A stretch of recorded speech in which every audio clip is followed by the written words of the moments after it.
संसाधन निर्माण में तकनीक की क्या भूमिका है? लघुत्तरीय प्रश्न, चौथा प्रश्न है इकाई 1 का भूगोल का। 3 प्रश्नों को पिछले वीडियो में मैंने देख लिया है, हमने देखा है। अब हम देखेंगे संसाधन निर्माण में तकनीक की क्या भूमिका है। हम ऐसा देखेंगे कि हम समझ जाएं, इसको रट नहीं सके। हम ऐसा देखेंगे इसको हम सिर्फ समझ पाएँ, रटना नहीं है ना। रट कर हम प्रश्न को उतना याद नहीं कर सकते हैं, हम प्रश्नों को समझेंगे। तो आइए सबसे पहले हम प्रश्न को समझेंगे। प्रश्न जब तक समझ में नहीं आएगा हम सही उत्तर नहीं लिख पाएंगे। स्टूडेंट क्या करते हैं कि प्रश्न बढ़िया से पढ़े नहीं और आंसर लिखना शुरू कर देते हैं, तो आंसर हमारा गलत चला जाता है। सबसे पहले हम 2 बार 3 बार प्रश्न को पढ़ेंगे, उसके बाद उत्तर लिखने का प्रयास करेंगे। तो आइए सबसे पहले प्रश्न को समझते हैं। संसाधन निर्माण में तकनीक की क्या भूमिका है? स्पष्ट कीजिए, मतलब बताइए। तो संसाधन किसी भी चीज़ को बनाने में टेक्नोलॉजी की क्या भूमिका है, यही बताना है। तो टेक्नोलॉजी क्या होती है? जो हमारे जीवन को क्या बना देती है? सरल बना देती है ना। जैसे में पहले हम पानी कुआं से भरते थे, फिर चापाकल से भरना शुरू किए, आज जो है वो बटन दबाते हैं और पानी भर जाता है। तो टेक्नोलॉजी विकसित हुआ, कुआं से टेक्नोलॉजी कुछ विकसित हुआ कि चापाकल बना, और उससे भी मानव ने अपना दिमाग लगाया और आज बटन दबाते हैं पानी भर जाता है। तो तकनीक क्या है? हर क्षेत्र में तकनीक है। गाड़ी से पहले हम पैदल जाते थे, अब हम गाड़ी से चले जाते हैं कहीं, तो वहाँ भी तकनीक है। तो हर जगह तकनीक। अब पहले जैसे लकड़ी पड़ी हुई है, अब उसका कुर्सी बन गया, तो कुर्सी क्या जिससे बना? मनुष्य के दिमाग से बना, टेक्नोलॉजी से बना। दिमाग में ज़रूरत महसूस हुई और चीज़ें बनती चली गई।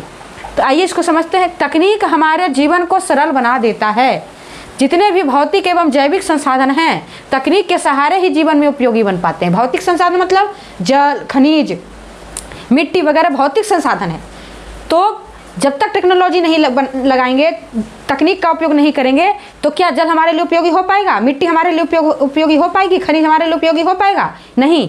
जैविक संसाधन भी जब तक, जैसे पेड़ पौधे हैं, वन्य जीव हैं, वनस्पति है, वो जैविक संसाधन है, तो तकनीक लगाएंगे तभी सारे संसाधन हमारे लिए उपयोगी हो पाएंगे। तकनीक के बिना सारे संसाधन बेकार पड़े हुए हैं। सारे चीज़ें संसाधन है ही नहीं, बेकार पड़ी हुई है।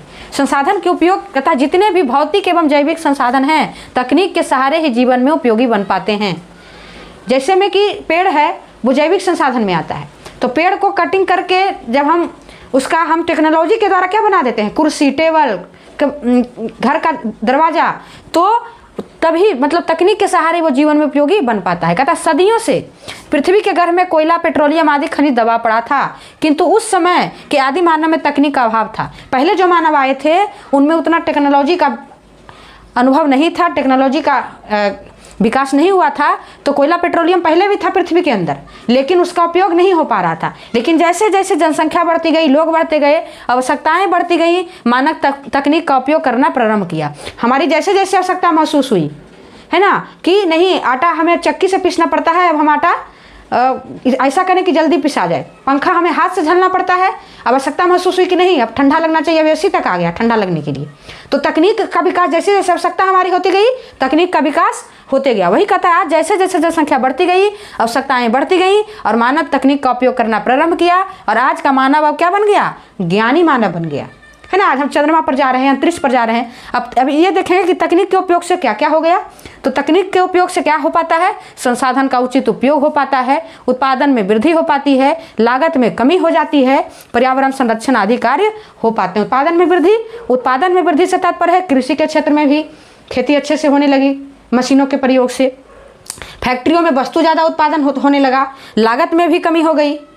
लागत मतलब पहले हाथ से बनाते थे तो खर्च ज़्यादा बैठता था, मशीन से बनाते हैं तो खर्च क्या बढ़ेगा? वस्तु ज़्यादा बनेगी, खर्च कम होगा। इसी प्रकार से तकनीक का क्या भूमिका है, इसको हमने समझ लिया। इसको अपनी भाषा में भी हम लिखने का प्रयास करेंगे।